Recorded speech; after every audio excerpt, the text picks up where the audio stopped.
Buenas noches, hermanos, les doy la bienvenida a esta nueva reunión de oración que va a estar a cargo del hermano Héctor Bazán. Yo soy Lucas Lastra, para los que no me conocen, soy hijo de Fabio y Graciela, que bueno, estoy viviendo ahora en Dinamarca. Bueno, antes que nada le quería compartir 3 versículos que hablan sobre la fe y la confianza en el Señor en este tiempo de preocupación, de angustia, de tristeza, por así decirlo, porque hay algunas situaciones, qué sé yo, personales que algunos están pasando por, qué sé yo, por problemas familiares, problemas de trabajo, problemas de dinero. Así que les animo que busquen al Señor en este tiempo, porque Él dice que tiene planes de bien y no de mal hacia nosotros. Así que creo que este tiempo lo está usando el Señor para buscar de Él, para que confiemos en Él y esperemos en Él.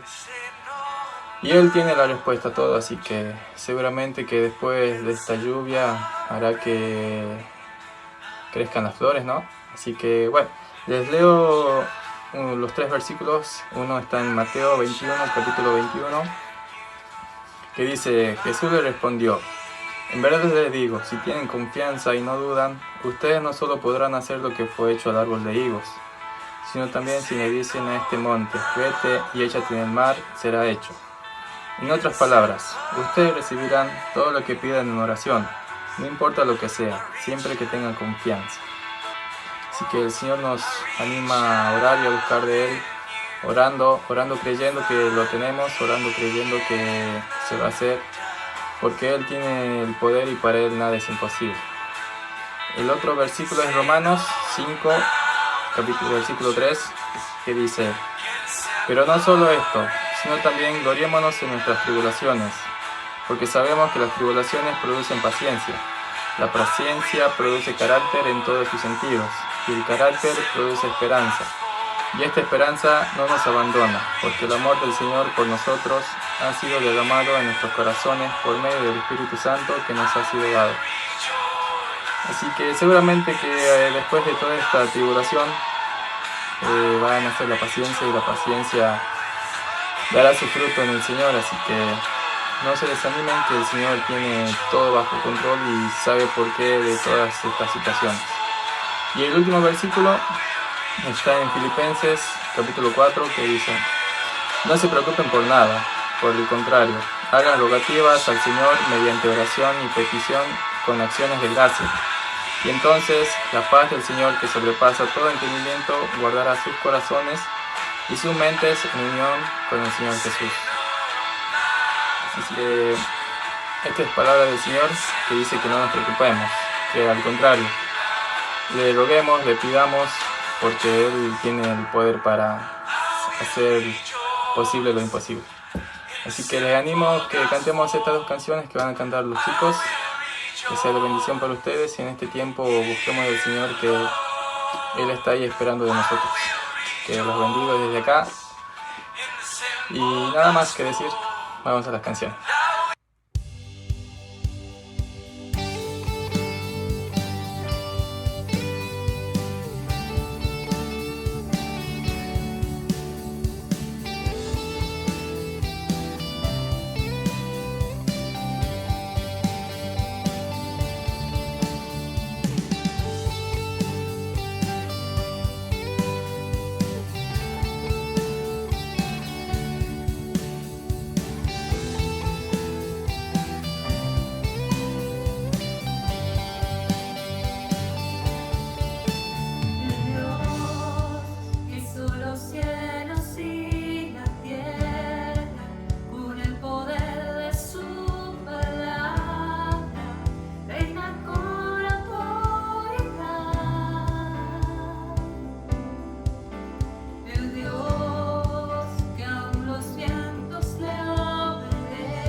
Buenas noches, hermanos.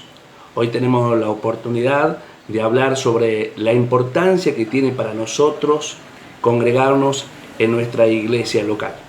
Voy a pedirle a nuestro hermano Gonzalo que pueda tener una palabra de oración para pedir a Dios entendimiento y luego que lea los textos de Hebreo 10 que vamos a considerar. Bien, buenas noches, hermanos. Vamos a leer las palabras en Hebreos capítulo 10, versículos 16. Voy a dar un tiempito para que lo pueda estar buscando. Y también vamos a estar orando por este momento para que Dios bendiga su palabra hoy. Hemos tenido un lindo tiempo de alabanza y adoración y ahora vamos a disponer nuestros corazones para escuchar su palabra. Señor, te damos gracias por este día, por la misericordia y bondad que son nuevas cada día. Te pedimos que estés bendiciendo en este momento la palabra que va a traer Héctor y te pedimos que nos estés dando entendimiento y discernimiento para poder entender qué es lo que nos querés decir vos en este tiempo y también poner en práctica la palabra, no tan solamente ser oidores sino hacedores de ella. Así que ayúdanos, Señor, a poder entenderla y poder poner por obra lo que vos nos querés hablar esta noche. Disponemos nuestros corazones para escucharte. Bendecimos a Héctor que va a tener tu palabra esta noche. Amén. Bien, el capítulo 10 de Hebreos, versículo 16 al 25. Dice lo siguiente: este es el pacto que haré con ellos después de aquellos días, dice el Señor. Pondré mis leyes en sus corazones y en su mente la escribiré. Añade, y nunca más me acordaré de sus pecados y transgresiones, pues donde hay remisión de estos, no hay más ofrenda por el pecado. Así que, hermanos, teniendo libertad para entrar en el lugar santísimo por la sangre de Jesucristo, por el camino nuevo y vivo que Él nos abrió a través del velo, esto es, de su carne, y teniendo un gran sacerdote sobre la casa de Dios, acerquémonos con corazones sinceros, en plena certidumbre de fe, purificados los corazones de mala conciencia y lavados los cuerpos con agua pura, manteniendo firme, sin fluctuar, la profesión de nuestra esperanza, porque fiel es el que prometió. Y considerémonos unos a otros para estimularnos al amor y a sus buenas obras, no dejando de congregarnos, como algunos tienen por costumbre, sino exhortándonos, y tanto más cuando veis que aquel día se acerca. Muy bien, muchas gracias. Dice el versículo 25, no dejes de congregarte. Y he puesto como título para esta reflexión, acerquémonos. Como decía hoy, tenemos la oportunidad de hablar sobre la importancia que tiene para nosotros congregarnos en nuestra iglesia local. Esta también es una reunión, pero virtual. Y en este texto el Espíritu Santo de Dios nos exhorta a congregarnos, a no dejar de congregarnos como algunos tienen por costumbre. Esa palabra dejar está conectada con la idea de lealtad. Es la misma palabra que el apóstol Pablo usa en 2 Timoteo 4:10, donde dice, porque Demas me ha desamparado, me ha dejado amando más a este mundo, Demas me ha sido desleal.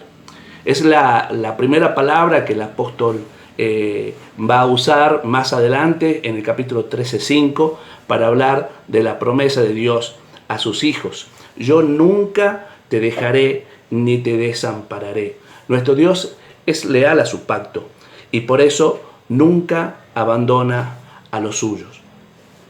Lo que el autor está diciendo en el capítulo 10 es que nosotros debemos ser leales a Dios y no dejar de congregarnos.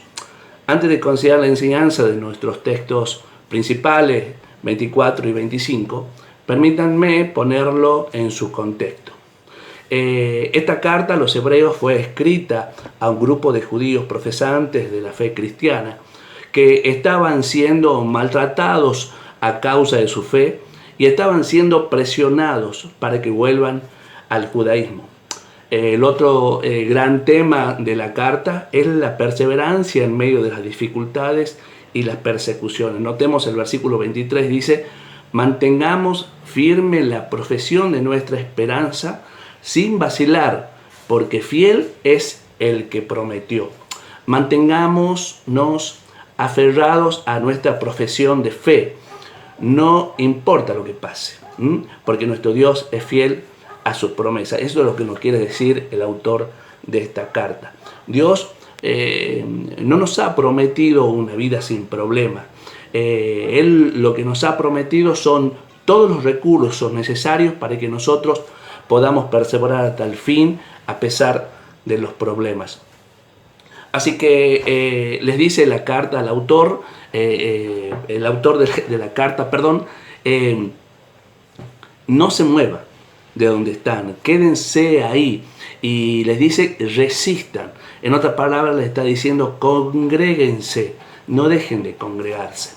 Así que una de las cosas que eso implica en la práctica es el hecho de estar presente cuando la iglesia se congrega cada semana para animarnos y exhortarnos, como dice el texto, unos a otros. Mis hermanos, el ausentarse regularmente de las reuniones de la iglesia sin una causa que lo justifique, o venir a la iglesia por una mera costumbre religiosa, o incluso tener la costumbre de llegar tarde a los servicios públicos de adoración, es más serio de lo que muchos parecen creer. Y hay al menos 3 razones que podemos extraer de nuestros textos considerando el contexto. Razones por las que resulta preocupante la práctica de ausentarse sin razón de la adoración corporativa de la iglesia. La primera es que dejar de congregarse habitualmente sin una razón que lo justifique es menospreciar los privilegios que ahora tenemos en Cristo. Veamos el texto 19 al 21 que hemos estado leyendo una vez más. Entonces, hermanos, puesto que tenemos confianza para entrar al lugar santísimo por la sangre de Jesús, por un camino nuevo y vivo que Él inauguró para nosotros por medios del velo, es decir, por su carne, y puesto que tenemos un gran sacerdote sobre la casa de Dios, otra vez digo, hermanos, acerquémonos. No nos mantengamos lejos, acerquémonos con un corazón sincero. Pensemos que no es un ritual, acerquémonos en plena certidumbre de fe, acerquémonos teniendo nuestros corazones purificados de mala conciencia, porque nuestros pecados han sido perdonados. Nosotros podemos venir al Señor y decirle, Señor, este pecado esta semana, pero yo sé que la sangre de Cristo nos limpia de todo pecado. Nosotros hemos sido lavados con agua pura, dice el versículo 22. Esto es su sangre, ¿no? Bueno, nosotros hemos muerto a nuestros pecados, hermanos, hemos resucitado con Él. Estamos sentados a la diestra del Padre junto con Él. Ahora, ¿quiénes eran los receptores de esta carta? Bueno, eran hebreos, eran judíos, que en el Antiguo Testamento solo el sumo, ellos sabían muy bien que el sumo sacerdote era el único que tenía el privilegio de entrar al lugar santísimo, y eso lo hacía una vez al año en el día de expiación. Y tenía que presentar sacrificios primero por él y después por todo el pueblo, y tanto en el tabernáculo como en el templo. Y el pueblo se tenía que mantener lejos, lo más alejado posible del lugar santísimo.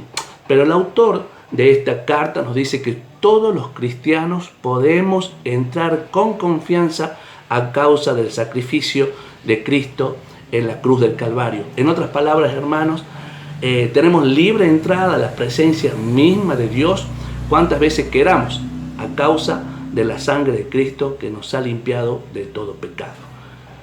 El velo de su carne fue rasgado, dice el versículo 20, para que nosotros podamos tener hoy semejante privilegio.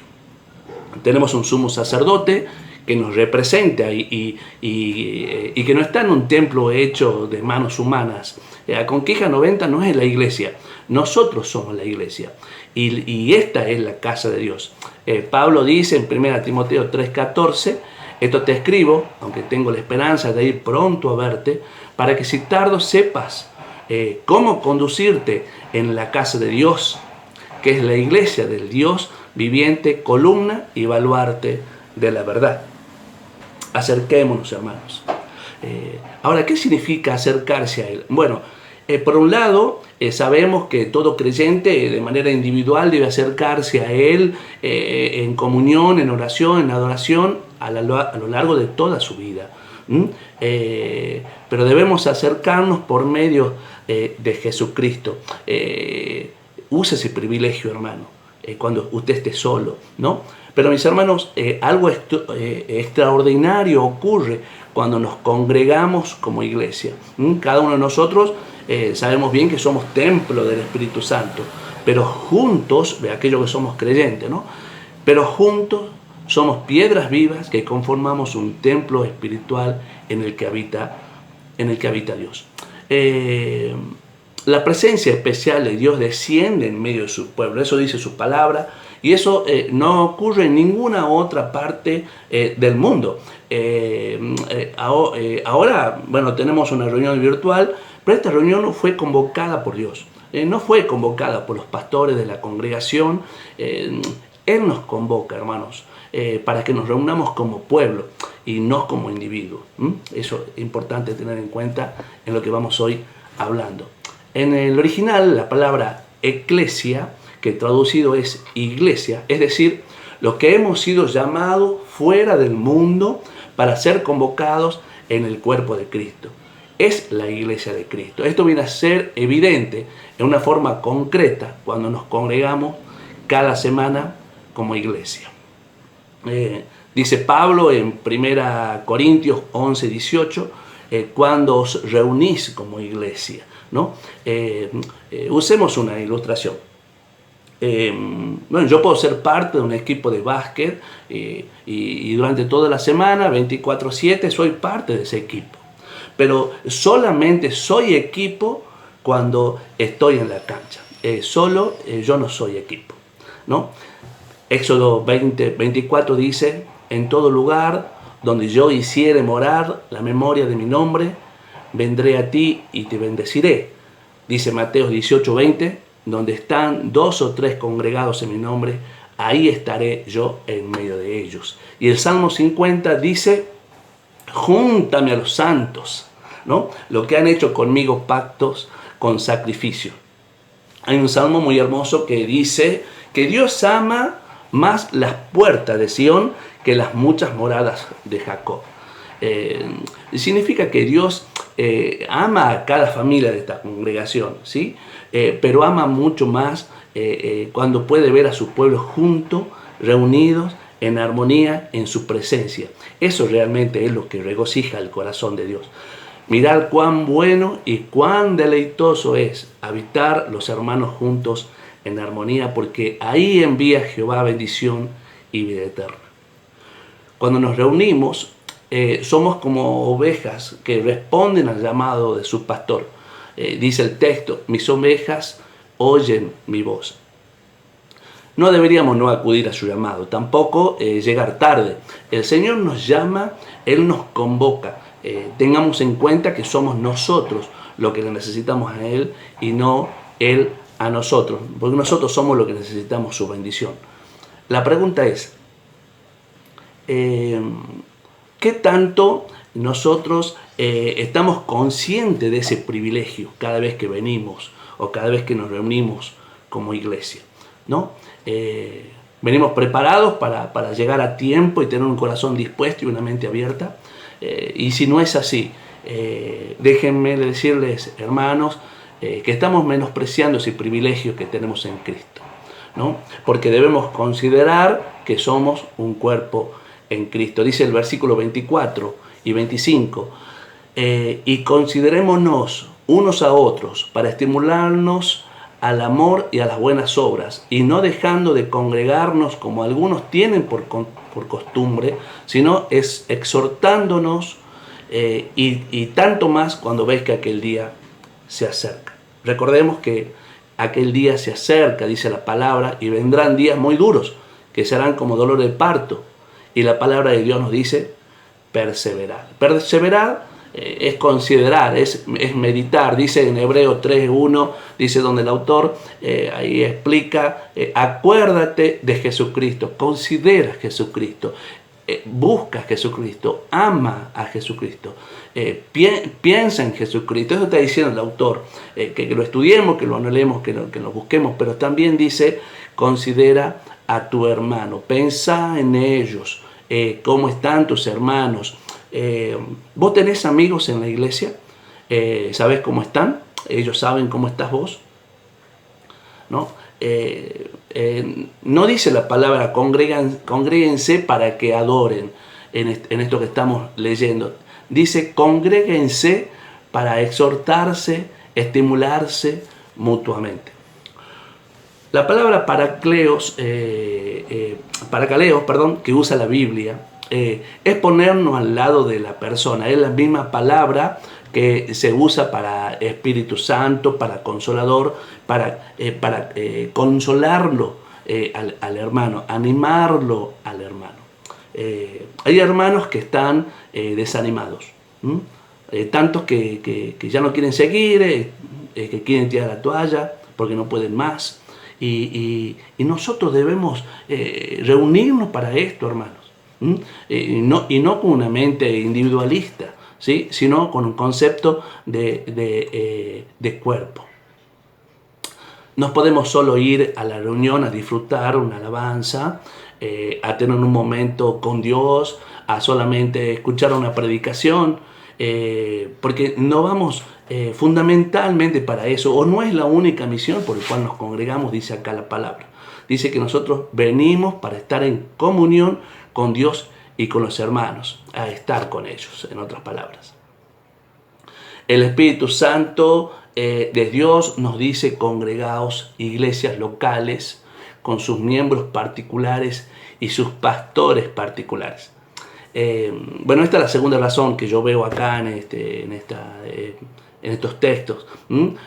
Veamos lo que dice el capítulo 13, versículo 7. Dice, acordaos de vuestros guías. La palabra guías es pastor. Y lo que han hablado de Dios, considerando el resultado de su conducta, imitar su fe. Entiendo, ustedes pensarán, a mí me hubiese gustado que mi predicador sea Spurgeon, que ser discípulo de Calvino. Bueno, pero les cuento, toda esa gente ya se murió, ¿no? Ya no está. Bueno, pero escucha lo que dice ahora el capítulo 13 y 17. Obedeced a vuestros pastores, a los de ahora, y sujetaos a ellos, porque ellos velan por vuestras almas. Ellos van a dar cuenta. Permitidles que lo hagan con alegría, no quejándose, porque no sería bueno ni provechoso para nadie. Y vean lo que dice el versículo 24 del capítulo 13. Dice, saludad a vuestros pastores. Así que, bueno, en este contexto podemos ver que congregarse no solamente implica hacerlo por nosotros, sino también hacerlo por nuestros pastores. En otras palabras, bueno, sería que todos acudamos al llamado del Señor. Esto les hace bien a los pastores, de verdad. Bien, y le voy a hacer un ejemplo, ¿no? Ustedes se imaginan una ama de casa, una señora amante de su marido, ha preparado una cena muy bien, bueno, ha puesto todo listo, el mejor plato, inclusive velas. Imaginémonos una cena especial que ella quiere hacer para recibir a su marido, y él, en los minutos antes de que sea el momento de que él llegue, la llama y le dice, mi amor, no voy a ir porque me quedo a comer con mi mami. ¿Ah? ¿Qué opina de esa amante hermosa, esposa? Seguramente ya debe estar quemando de la ropa, ¿verdad? Bueno, ahora hablando en serio, es desanimante para el pastor, ¿no? Dios está viendo las debilidades que tiene la iglesia para corregirlas justamente. Esta iglesia bíblica del Señor Jesucristo, dice Efesios capítulo 4, 12, dice que Cristo llama pastores. Ellos equipan a los santos para que los santos hagan la obra del ministerio. Eso mismo estamos haciendo ahora, estamos equipándolos para que puedan hacer mejor la labor de exhortar y animar unos a otros. Pero esto no se da únicamente en la iglesia. En esto tenemos que hacer hincapié. También debe pasar en los grupos pequeños. Y hermanos, los exhorto de corazón que pertenezcan a grupos pequeños, porque todo lo que sucede en esos grupos pequeños es una extensión de lo que sucede los jueves y los domingos cuando nos congregamos como iglesia. La palabra predicada nos equipa para ministrarnos unos a otros. Pablo nos enseña en 1 Tesalonicenses 5:14, os rogamos, hermanos, no dice pastores, que amonestéis a los ociosos y alentéis a los de poco ánimo, que sostengáis a los débiles, que seáis pacientes para con todos. Todo eso tenemos en la iglesia, lamentablemente, ociosos, gente desalentada, gente débil. ¿Qué tenemos que hacer nosotros, hermanos? Tenemos que venir a congregarnos, tenemos que reunirnos cuando tengamos reuniones, tenemos que tener conciencia de que mi hermano me necesita y de que yo necesito de mis hermanos. Y la tercera razón, hermanos, el dejar de congregarnos puede ser la primera manifestación de que nos vamos apartando de Dios. Es la tercera cosa que quería que estemos reflexionando en el día de hoy. Para terminar, solamente quería decir esto, es que la iglesia no ha cerrado sus puertas y tampoco el cristianismo se hizo para vivir en aislamiento.